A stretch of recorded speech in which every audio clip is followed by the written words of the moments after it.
Кечегүнү президент Манас айылы этнокомплекске барып, аны кайра куруу пландары менен таанышты. Бул комплекс 95-жылы Манас эпосунун 1000-жылдыгына карата курулган жана ал кезде мэриянын менчиги болчу. 3 жылдан кийин ал Бишкек эркин экономикалык аймагына берилген, бирок ал аймактын дирекциясы бул айылды өркүндөтүүгө же жаңылоого эч кандай аракет көргөн эмес.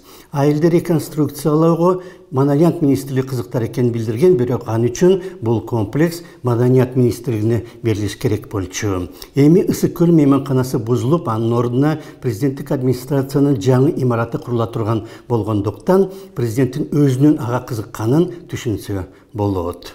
Аймактын аймагы эми дээрлик 3 эсеге кеңейтилет. Анын аймагында Манас театры менен Манас музейи да пайда болот. Бир гана нерсе, андай иштерге адис дизайнерлер менен адис архитекторлор тартылса, антпесе бул Манас айылы Чолпон Атадагы Рыхорду сыяктуу эле башаламан айыл бойдон кала берет.